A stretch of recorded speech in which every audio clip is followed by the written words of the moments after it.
So, hi, I'm Kat from the Wild Alaskan Company recipe team. Today, we're going to be making a delicious pot of stew with a medley, just a small medley of wild caught seafood from Alaska. I'm going to be using some Dungeness crab legs, actually. They're still frozen, which is exactly what I'm looking for here. And then a fillet of Pacific halibut. So, a couple portions of seafood. And the stew is going to have some summer vegetables, summer herbs, coconut milk. So, it's going to be rich, but also perfect for summer. It's really hot, but I still am going to make a hot soup, and it's exactly what I want to eat. So, this is a creamy, fragrant seafood stew using, like I said, coconut milk as the base. It's a little bit of a twist on chowder, not going to be dairy based. It'll be a little more tropical. And then I'm also using a mix of vegetables that are super abundant at the summer markets right now. If you happen to live by something that's like a farmer's market, got gorgeous tomatoes, some summer squash,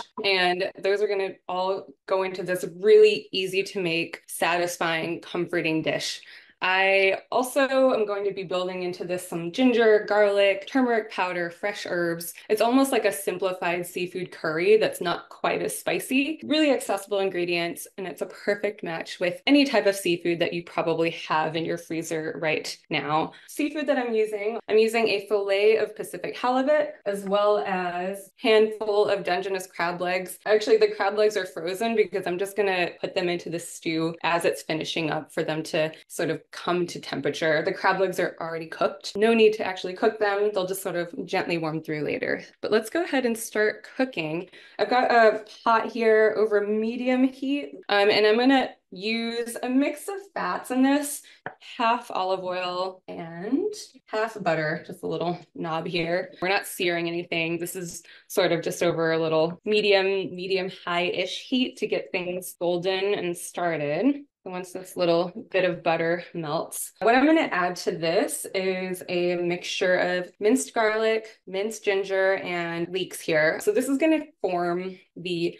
base of the flavor that we're building into the stew. We're just using these to build flavor, and it's a really flexible mix of ingredients. So I'm gonna just cook these till they soften a little bit, and I can already tell the leeks are getting nice and soft here. It's gonna smell fragrant and delicious. So this might have been about a minute and a half or 2 minutes. Next thing I'm going to add to this is some red chili flake. If you are very spice averse, feel free to omit it, but just a pinch will add a little bit of nice appetizing heat to get your taste buds going. So there's some chili flake in here. I got some ground turmeric. I think it's probably about teaspoon and a half. You can kind of guess. If it doesn't look golden enough once you add the coconut milk, you can always add more turmeric. But this is starting to look and smell really fragrant, really delicious. This maybe just needs a minute to kind of meld flavors. I'm also gonna add a little bit of salt and pepper, get this stirred up.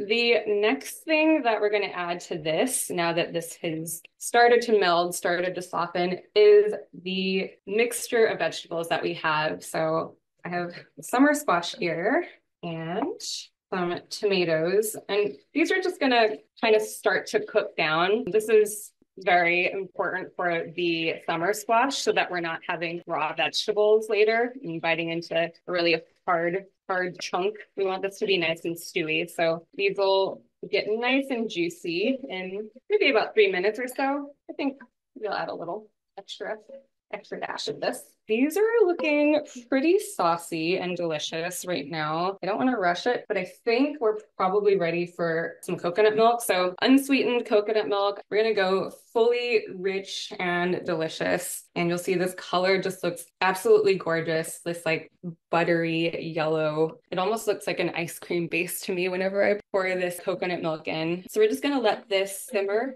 for maybe 5 minutes or so. Once it starts bubbling and simmering, add the crab legs. All right, so this is starting to bubble really gently. So these are just gonna go in like this.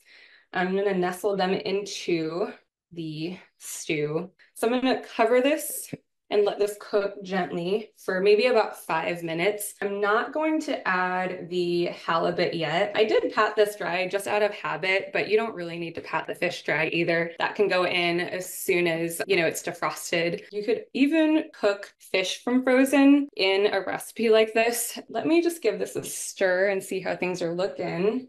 Yum. The crab is probably not completely warmed through yet, especially these like chunkier parts, but that's okay. This is looking great. And since it's still bubbling, I think what I'm going to do now is add in the halibut. So make a little space here in the center and just put this guy in here. And this maybe will need 3 minutes or so. I'm going to check on it in 3 minutes. When the halibut flakes apart really easily, just with a little nudge of the spoon, that's when it's going to be done. So while I'm waiting for this to cook, let me show you the herbs I'm using. I'm going to be using a mix of basil and cilantro.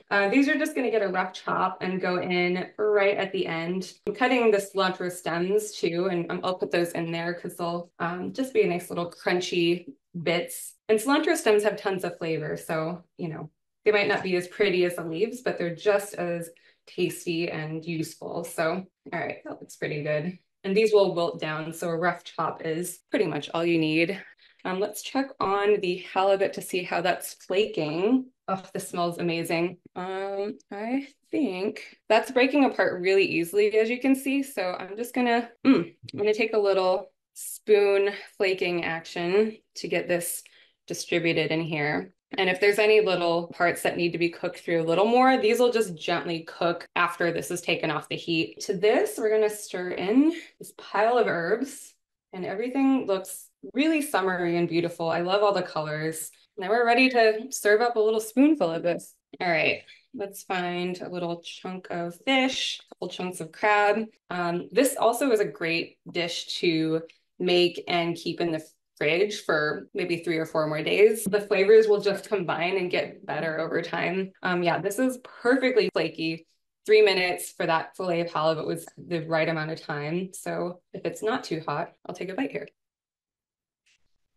This is a beautiful stew. It just is this really happy, sunny colors. Great for summer, great for winter if you're living in darkness. So thank you so much for tuning in today. We have another event planned for next week, and we run that one pretty regularly. It's basically the building blocks for cooking and enjoying any seafood any day of the week. Thank you again for your time, and I hope to see you all soon. See you then. Live wild.